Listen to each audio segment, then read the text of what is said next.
Hola televidentes, bienvenidos una vez más a Signos Vitales. Hoy hablaremos del cuidado de nuestro corazón. Daremos algunos tipsitos, algunas recomendaciones para evitar enfermedades cardiovasculares.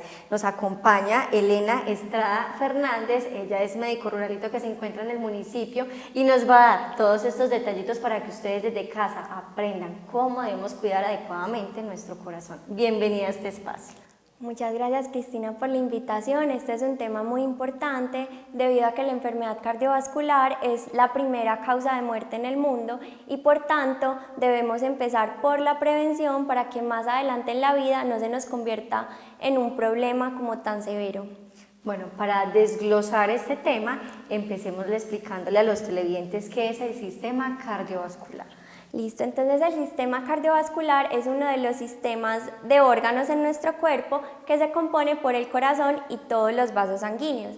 El corazón es como la bombita que ayuda a que esa sangre pueda transitar por los vasos que vienen siendo como las carreteras para que la sangre que contiene las células de defensa, las células que llevan el oxígeno, pueda llegar hasta los tejidos, es decir, los diferentes órganos y que estos puedan funcionar de manera adecuada al recibir como esa gasolina.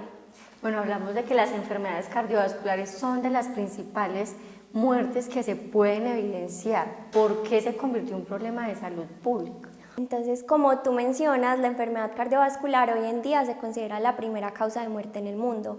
¿Por qué es algo tan prevalente en este momento de la historia?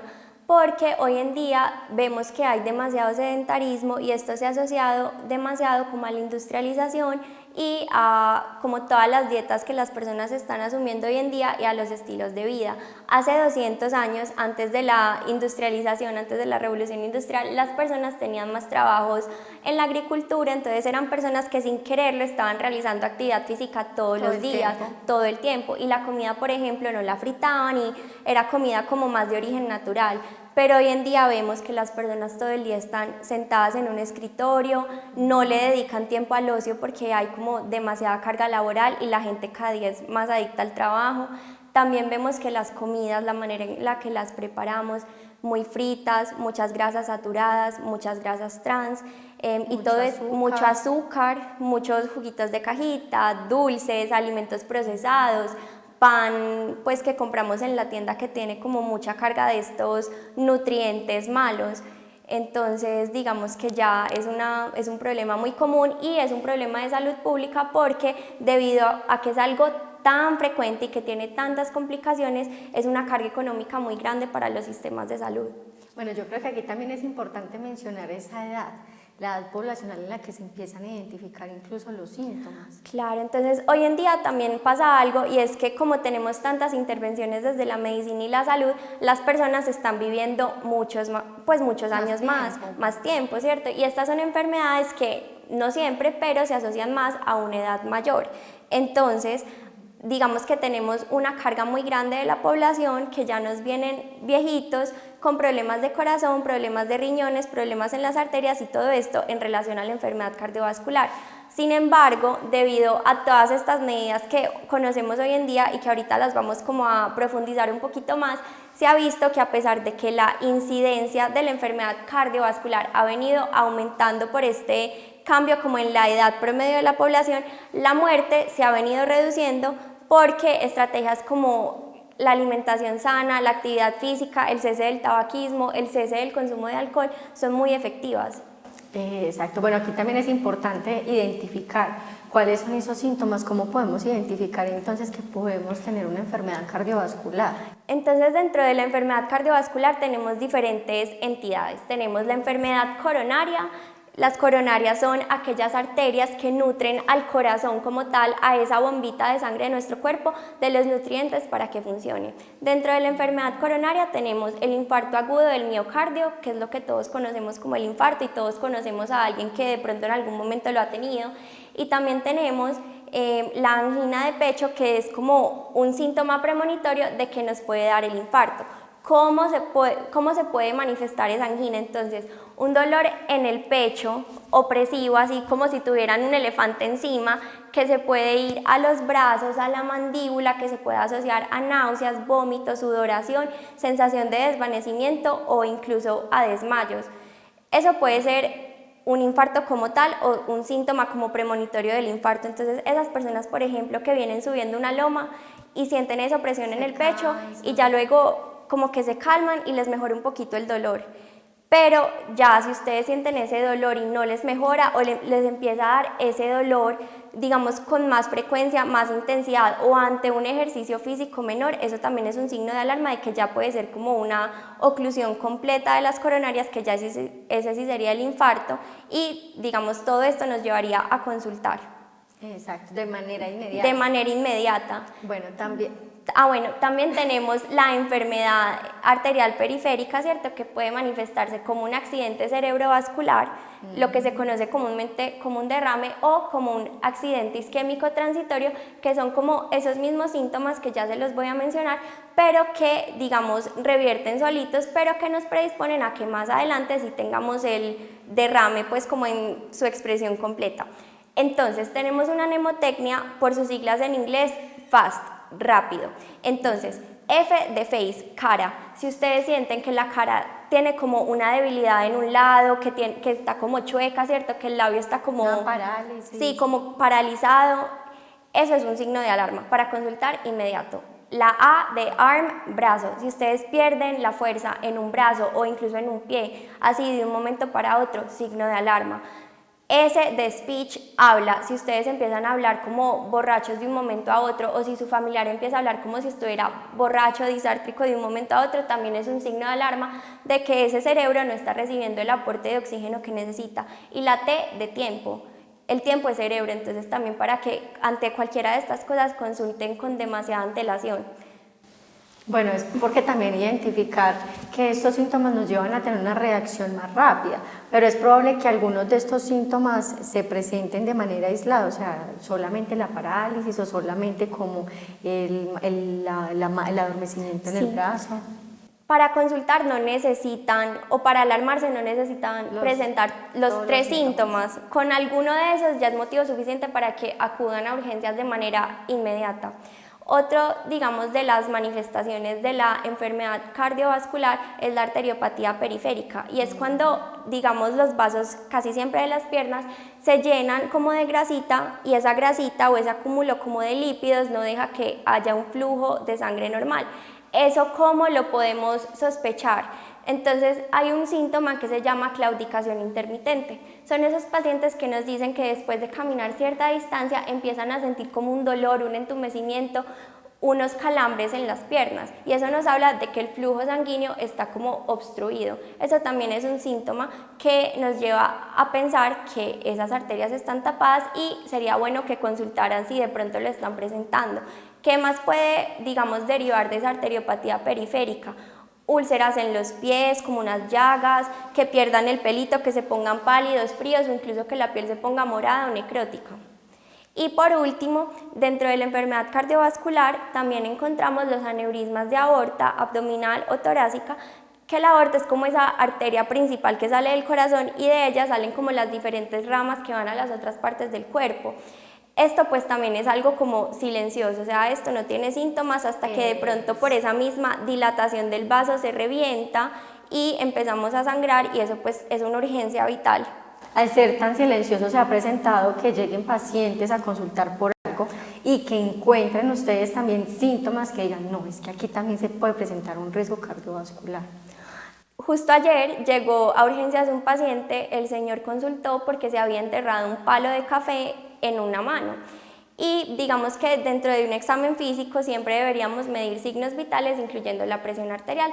Cuando le medimos la presión arterial, este señor la tenía por las nubes, y él nos refería que él nunca había tenido diagnóstico de ninguna enfermedad ni ningún síntoma, y solo con eso ya se le hizo como el diagnóstico de hipertensión. Entonces, la hipertensión es uno de los factores de riesgo cardiovasculares modificables, pero que es silente, o sea, uno puede ser hipertenso muchos años sin saberlo, y de un momento a otro que le empiece a cantar por alguna complicación. Entonces esto también nos lleva, digamos, a recomendar que así nosotros estemos sanos, desde muy jóvenes tenemos Primero, que adoptar estilos de vida sanos que lleven a que evitemos estos problemas, y segundo, que también aprovechemos de los controles del adulto sano, del joven sano, de la vejez sana, para, digamos, que nos hagan este examen físico y que nos puedan mandar algunos exámenes de laboratorio para descartar o confirmar algunos de estos problemas. Como usted lo menciona, súper importante, promoción y prevención, ¿cierto? Entonces, ¿cómo podemos nosotros actuar precisamente para empezar a reducir como esos factores de riesgo? En cuanto a los factores de riesgo, es muy importante tener en cuenta que son aquellos que nos predisponen o nos vuelven como más propensos a desarrollar algún evento cardiovascular. Estos se dividen en modificables y no modificables. Los no modificables son aquellos que no podemos intervenir porque son como inherentes a la persona. Entonces, por ejemplo, a mayor edad, mayor riesgo cardiovascular, sobre todo los pacientes mayores de 60 años. También el sexo de la persona, entonces si es hombre o mujer. Las mujeres tenemos una hormona que se llama estrógeno, que es como la hormona propia de nosotras, y esta nos protege hasta más o menos los 50 años que cerramos edad o entramos en la menopausia. Entonces, hasta los 50 años los hombres tienen mayor riesgo cardiovascular que las mujeres, pero después este riesgo como que se equipara un poquito. Por eso vemos que generalmente cuando los hombres se infartan a una edad menor. Y el tercer factor de riesgo no modificable es el antecedente familiar. Si nosotros tenemos un familiar en primer grado, dígase mamá, papá o hermano, que haya presentado un evento cardiovascular a una edad joven, es decir, menor de 55 años en un hombre y menor de 65 años en una mujer, también tenemos mayor riesgo de desarrollarlo nosotros.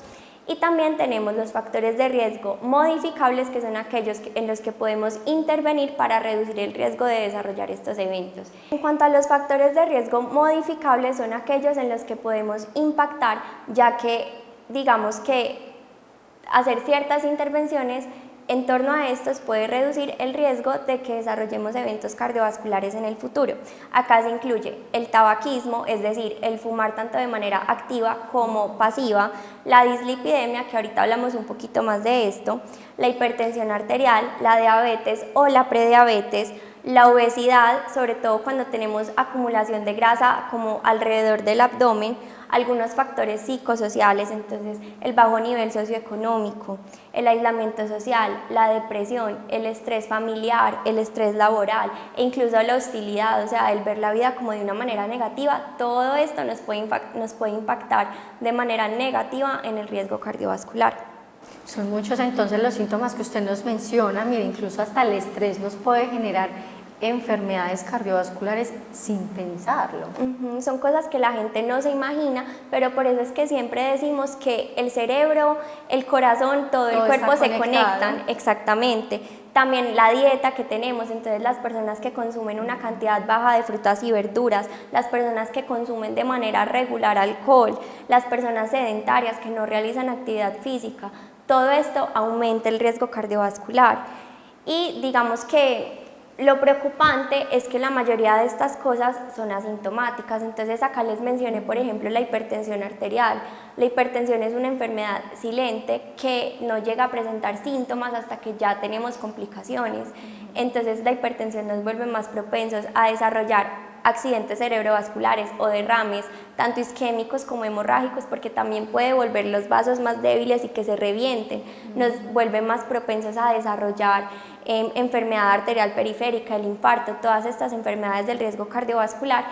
Y pues como les dije, una paciente o un paciente puede tener hipertensión y no saberlo, entonces la única manera es yendo a los controles a que nos hagan la toma y que nosotros como médicos con nuestro criterio y como ciertos algoritmos diagnósticos, por así decirlos, podamos llegar a la conclusión de que son o no hipertensos y establecer el tratamiento. Sin embargo, así ustedes sean o no hipertensos, lo más importante es prevenirlo, y digamos que dentro de esta prevención viene la parte de la actividad física, la dieta, lo mismo del cese del tabaquismo, del estrés, etc. Otra enfermedad, otra entidad que puede impactar en el riesgo cardiovascular, la dislipidemia, que es cuando tenemos aumentados los lípidos malos en la sangre y los buenos los tenemos bajitos. Entonces, esta también es una enfermedad silente, no presenta síntomas hasta que presentemos complicaciones. Entonces, también es muy importante empezar desde la dieta, desde los estilos de vida. La única manera en la que vamos a aumentar esas grasitas buenas es mediante el ejercicio. Entonces, también desde esto y desde los controles con el médico para que podamos estar revisando esos niveles en la sangre a ver cómo están.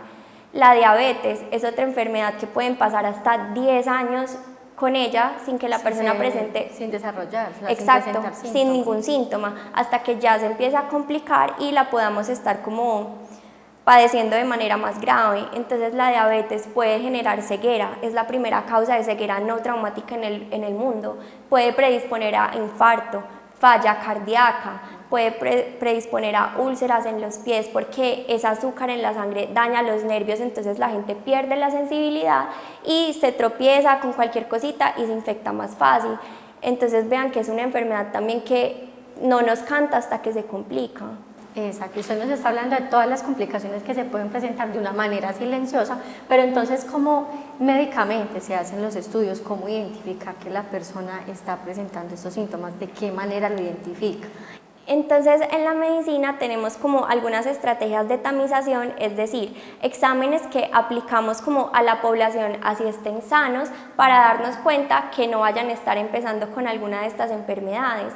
Las personas desde los 20 años incluso podemos estar desarrollando como acumulaciones de grasita en los vasos, es decir, aterosclerosis sin darnos cuenta.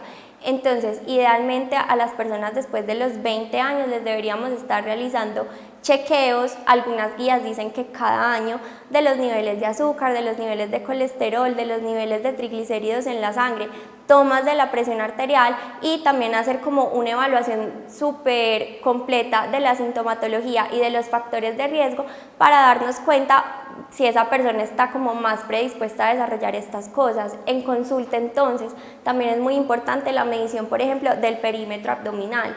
Como les mencioné, a mayor grasa visceral o a mayor barriga, por así decirlo, uno está más propenso a que se le tapen las arterias. Entonces también hacer como un examen físico súper juicioso y que ustedes en la consulta también pues sean conscientes de que esto es algo importante, se lo dejen hacer y en caso de que no se los hagan, por ejemplo en una valoración de adulto sano o de joven sano, que lo pidan, porque pues digamos que todas estas cosas nos aumentan la sensibilidad o la sospecha de que puedan tener algo, no en este momento, pero sí a futuro, y también de hacerles las recomendaciones pertinentes de cómo pueden desde sus casas, desde su cotidianidad, ayudarse.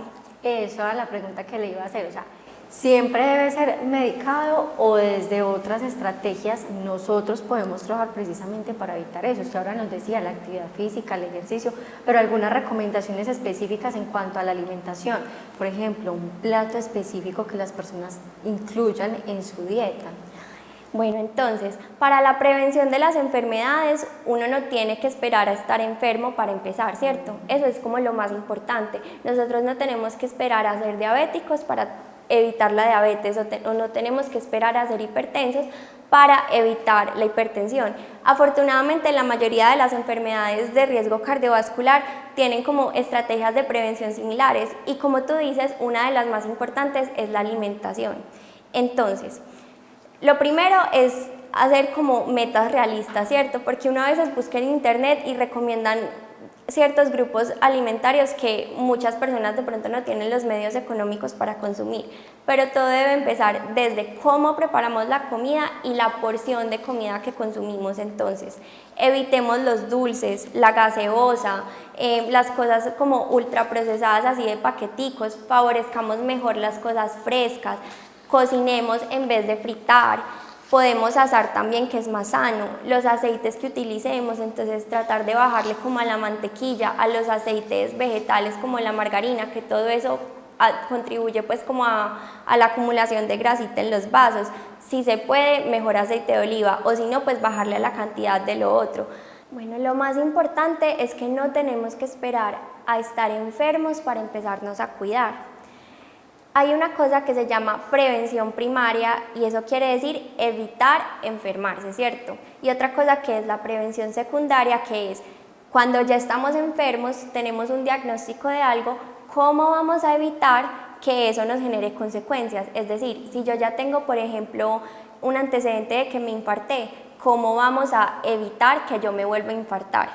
En la prevención primaria, lo principal son los cambios en el estilo de vida, pero estos cambios en el estilo de vida también aplican si ustedes ya tuvieron como algún evento cardiovascular, que seguramente ya también estarán medicados con algunos fármacos como dirigidos específicamente a eso.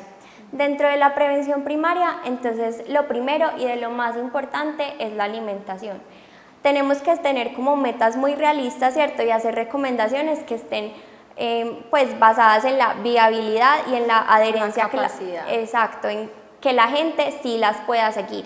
Entonces, aumentar consumo de frutas y verduras, consumo de agua, consumo de fibra.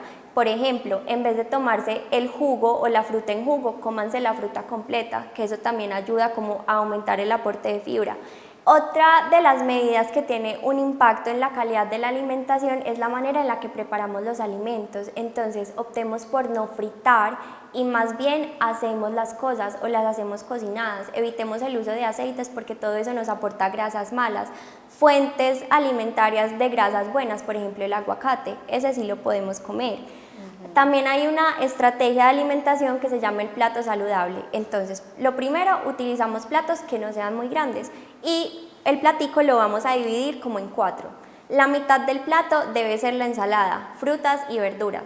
Una cuarta parte del plato debe ser nuestra fuente de proteína. Acá podemos incluir carnes, ojalá pollo y pescado, pero también podemos incluir en menor cantidad carnes rojas como la carne de res o de cerdo, frijoles, garbanzos, arvejas, porque todas estas leguminosas también nos aportan buenas proteínas, y el huevo, que es una fuente excelente de nutrientes. Y la otra cuarta parte del plato debe ser nuestra harina.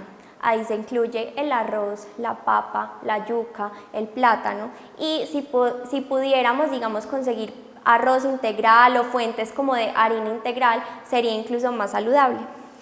Finalmente, sobre todo si ustedes ya son hipertensos o les han dicho que tienen como las presiones límites, se recomienda limitar el consumo de sal. Entonces, si ustedes buscan en internet les van a decir menos de 4.5 gramos de sal al día. ¿Esto en qué se traduce? Menos de una cucharada como tintera al día. Entonces, tratar de no salar mucho las comidas. Si no les gusta la comida simple, solamente como una pizquita de sal. Y otra estrategia, quitar el salero de la mesa.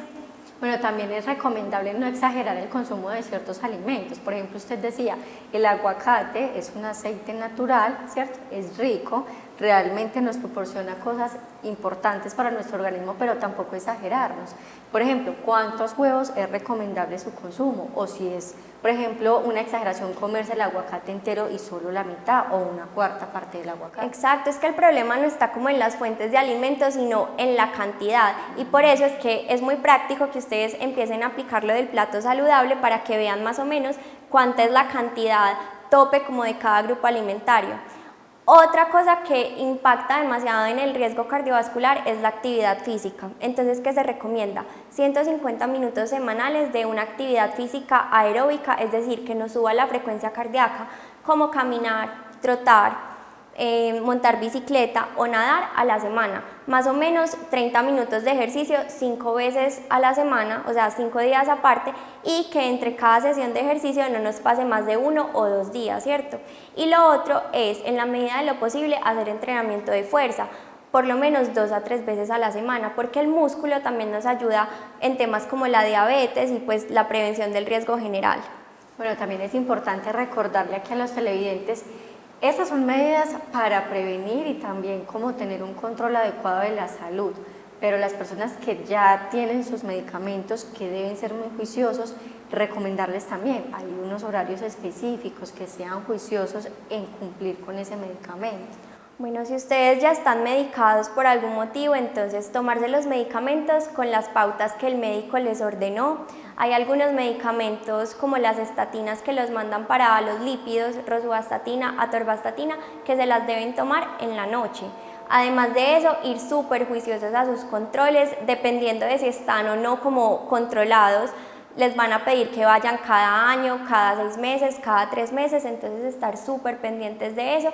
Y todas las medidas de prevención primaria también aplican para ustedes, entonces alimentación sana, el ejercicio, obviamente si ustedes por algún motivo físico no pueden realizar tanta actividad física, al menos que se peguen una caminadita de 20 minutos al día, que eso también les ayuda demasiado. Medidas para controlar el estrés que aplican para todo el mundo. El ejercicio ayuda, pero también pueden buscar en internet meditaciones, mindfulness, yoga.